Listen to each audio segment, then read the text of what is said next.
at the ecliptic, the second coordinate of the electrical kill zone. The third and final point of the electrical kill zone is known as perihelion, the point in space where the orbit of planet X brings it closest to the Sun. The triangular zone created by these three coordinates is the electrical kill zone, because this is where the electrical interaction between planet X and the Sun will be the most violent. How this solar violence affects the Earth will depend on two things. The first is the electrical properties of planet X, depending on what it is. If it is an asteroid-like object, the interaction will be relatively mild, whereas a comet-like body will be markedly intense. However, if it is a mini-constellation, the interaction could likely be catastrophically severe. Then, of course, the big question becomes, where will Earth be relative to planet X and the Sun when planet X enters the electrical kill zone? In formulating the 8-level countdown you're about to see, we've taken these plus several other factors into account. What you're going to see next is a summary of the findings. For more in-depth information, a book with a transcript of this program plus a detailed technical briefing is available. Published in several popular ebook formats, you can learn more about it and other 2012 and Planet X related topics at yowza.com. That's YOWUSA.com.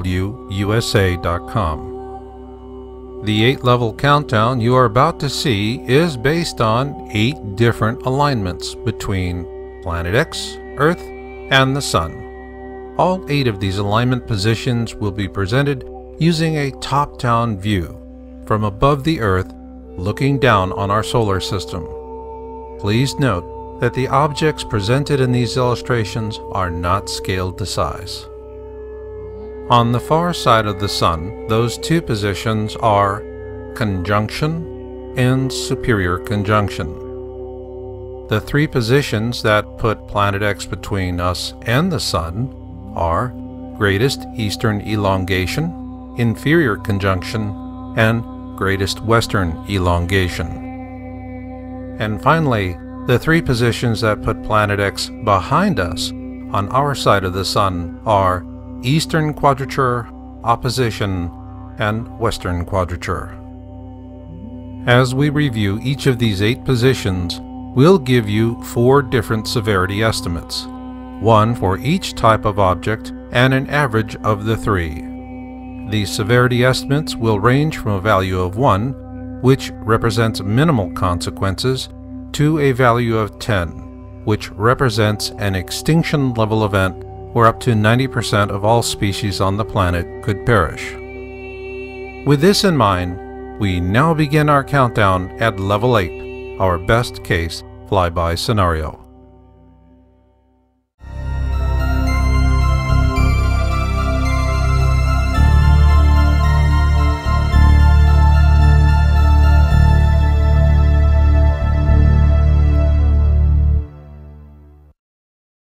The best case scenario is that planet X enters the electrical kill zone while it is in conjunction to the Earth.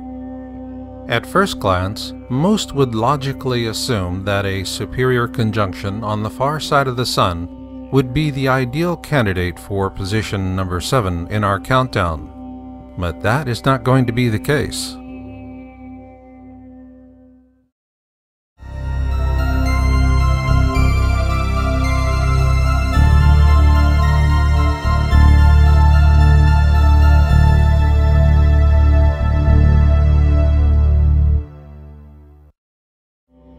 At position number 7 in our countdown is Western Quadrature. With the Western Quadrature, planet X will be further away from the Sun and at a good distance ahead of us.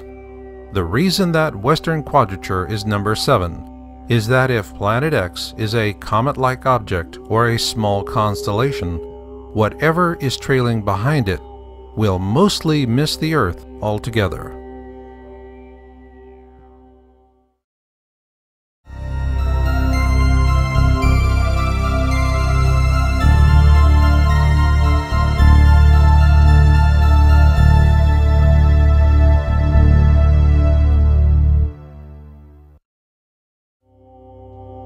At position number 6 in our countdown is superior conjunction. Even though a superior conjunction puts Planet X on the far side of the Sun, an old saying applies: what goes around comes around. Yes, we'll eventually orbit into residual parts of the Planet X debris field and tail if it has one. And this brings us to number 5 in our countdown.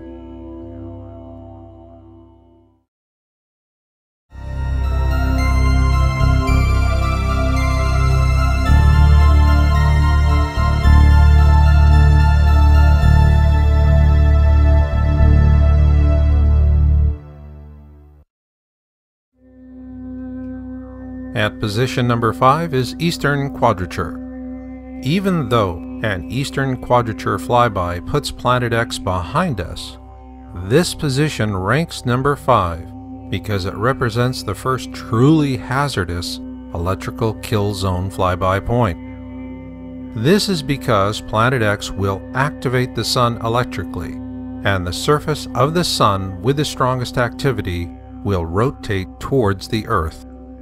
This brings us to number 4 in our countdown.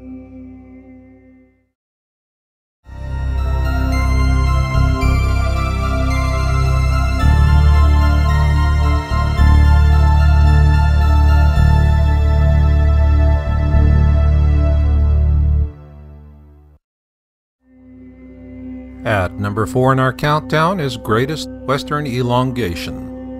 With Planet X at a greater western elongation position when it enters the electrical kill zone, Earth will be closing in from behind upon whatever Planet X happens to be dragging along with it. In this case, imagine Earth as a racehorse that gets a late start out of the gate, but then charges to the front of the pack. If so, what awaits Earth at the finish line?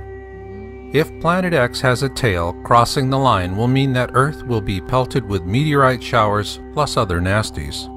Worse yet, in the event Planet X turns out to be a small constellation, that means that position number 4 in our countdown is the first to present us with a true risk of an extinction level event. This brings us to number 3 in our flyby countdown.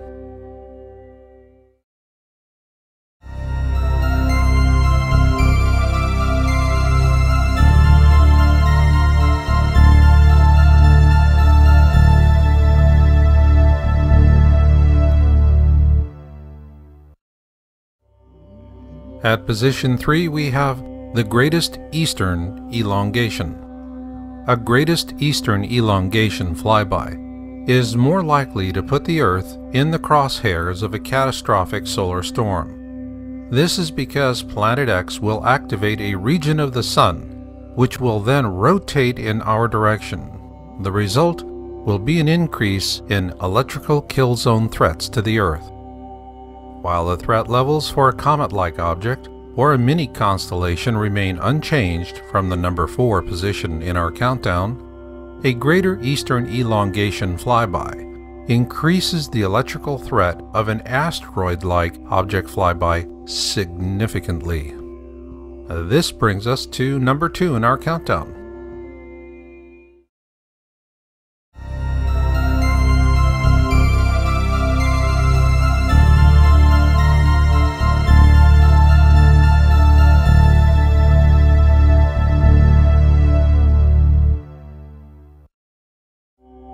At position number 2 in our countdown is opposition. Even though Planet X and most of its debris field, and tail if it has one, will be further away from the Sun than the Earth, an opposition flyby will literally put Earth in a direct line-of-sight position between Planet X and the Sun. As Planet X enters the electrical kill zone, Earth will suffer heavily in the crosshairs of what will surely be an electrical duel of the Titans. And this brings us to number 1 in our countdown.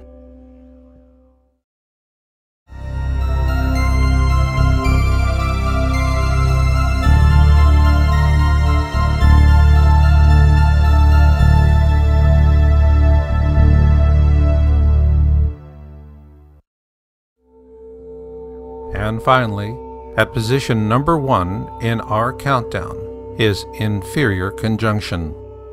We can only pray that Planet X does not enter the electrical kill zone while it is in an inferior conjunction to Earth. For if it is a comet-like object or a small constellation, we're looking at the very real possibility of an ELE, an extinction-level event, where up to 90% of the species now living on Earth go extinct. For more in-depth information, an ebook with a transcript of this program plus a detailed technical briefing is available. Published in several popular ebook formats, you can learn more about it and other 2012 and Planet X related topics at yowza.com. That is YOWUSA.com. Until the next time we meet, please remember Marshall's motto: destiny comes to those who listen, and fate finds the rest. So learn what you can learn, do what you can do, and never give up hope. This concludes our February 2009 report.